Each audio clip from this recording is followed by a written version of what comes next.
नमस्कार दोस्तों। और हृदय ज्ञान बाय राकेश में मेरे सभी प्रिय दर्शकों का हार्दिक स्वागत है।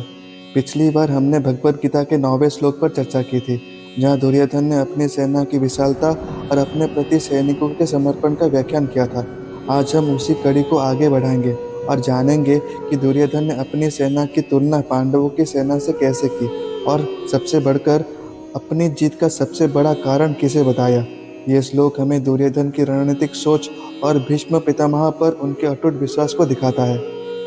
श्लोक: अपर्याप्तं तदस्माकं बलं भीष्माविरक्षितं, पर्याप्तं त्रिदमेतेषां बलं भीमाविरक्षितम्।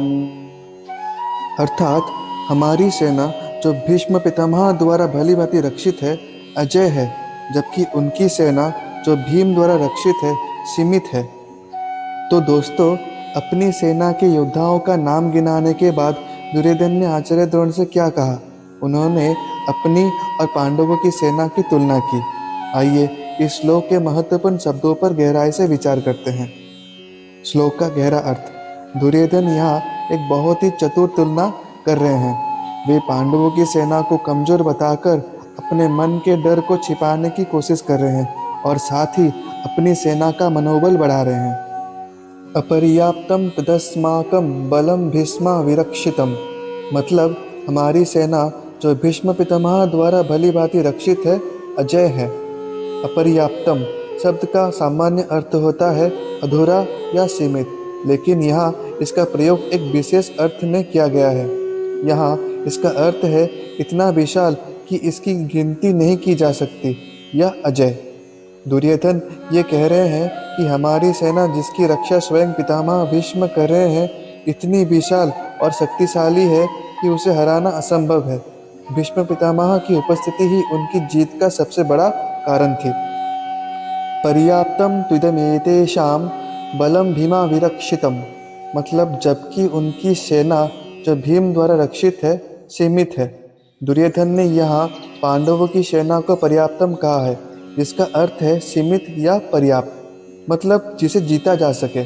वे यह कह रहे हैं कि पांडवों की सेना जिसकी रक्षा भीम कर रहे हैं, बहुत छोटी और कमज़ोर है। यहाँ दुर्योधन भीम का नाम जानबूझकर ले रहे हैं, जबकि पांडव सेना के सबसे बड़े सेनापति धृष्टद्युम्न थे। भीम का नाम लेकर वो पांडवों की शक्ति को एक व्यक्ति तक सीमित करने की कोशिश कर रहे हैं, जबकि उनकी खुद की सेना भीष्म पितामह जैसे अजय योद्धा द्वारा सुरक्षित थी। ये उनकी मनोवैज्ञानिक चाल है। इस श्लोक से हमें क्या सीख मिलती है?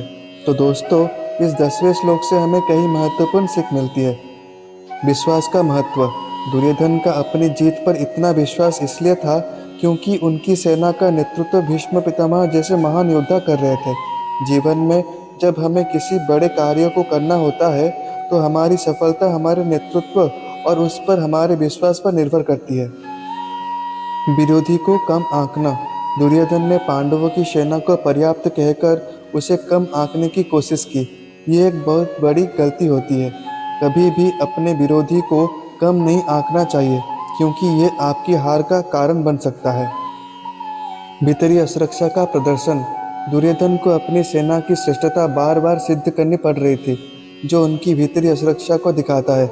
एक सच्चा और मजबूत व्यक्ति अपनी ताकत साबित करने के लिए दूसरों के सामने बार बार बयान नहीं देता, उसकी ताकत उसके कर्मों में दिखती है।